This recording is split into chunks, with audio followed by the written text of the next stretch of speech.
सिख समाज के चुनाव को लेकर फिर से विवाद गहरा गया है, जहां संस्था के सदस्यों की मतदाता सूची में हेरफेर किए जाने का मामला सामने आया है। संस्था के पूर्व अध्यक्ष और अध्यक्ष पद प्रत्याशी ने कलेक्टर को मतदाता सूची में हेरफेर किए जाने और सदस्यों के नाम हटाकर 500 नए नाम जोड़ने का आरोप लगाकर चुनाव प्रभावित होने की आशंका जताई है।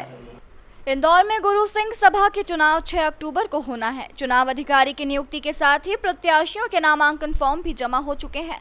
वहीं अब मतदाता सूची को लेकर नया विवाद सामने आया है। संस्था के लंबे समय तक अध्यक्ष रहे मंजीत भाटिया इस बार भी अध्यक्ष पद के प्रत्याशी है, जिन्होंने समाज के वरिष्ठ सदस्यों के साथ मंगलवार को कलेक्टर आशीष सिंह से मुलाकात की, जहां उन्होंने संस्था के चुनाव में मतदाता सूची में हेरफेर करने का आरोप लगाया।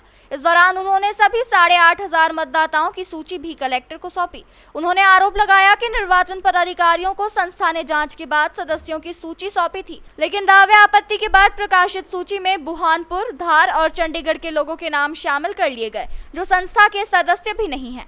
उन्होंने कलेक्टर से हस्तक्षेप कर सूची दुरुस्त करने की मांग की है। वहीं सिख समाज के द्वारा दिए गए ज्ञापन के बाद कलेक्टर आशीष सिंह ने इस मामले में जांच की बात कही है। कलेक्टर के मुताबिक मतदाता सूची का परीक्षण कराया जाएगा। हमने तो बना के दे दिए ना 11,687 की, हमने तो सबमिट कर दिए, लेकिन प्रकाशन दूसरी सूची का कर दिया। प्रकाशन तो आप ही के हाथ में होना चाहिए। वो प्रकाशन अब जो चुनाव अधिकारी अकाल तखत साहब ने बनाया है सरदार हरप्रीत सिंह बख्शी जी को, उन्होंने उसका प्रकाशन करा। नहीं देखिए, अब इसको आरोप प्रत्यारोप के दौर तो चुनाव में आप जानते हैं कि समय खराब करने के लिए चलता रहता है कि सामने वाली टीम कैंपेनिंग ना कर पाए, वो इसी डर में रहे कि 10-20 वोट 50 वोट से हार जीत होती है। समाज के चुनाव में 11,000 वोटर है, 80% वोटर पड़ेंगे तो 8,000-9,000 वोट ही पड़ेगा। तो जो हार जीत का क्राइटेरिया है वो बहुत कम है। तो इसलिए क्या इसमें आपने जो लिस्ट बनाई है और जो लिस्ट प्रकाशित होगी, ये दोनों में फ़र्क है।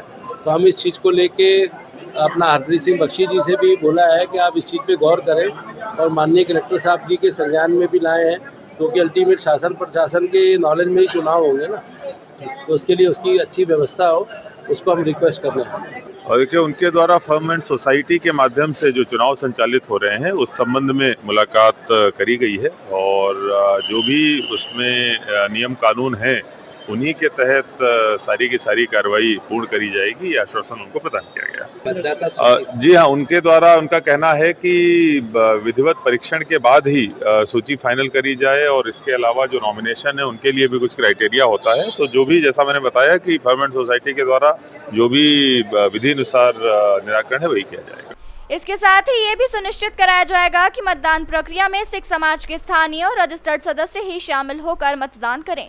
इंदौर से राजीव टाइम्स की रिपोर्ट।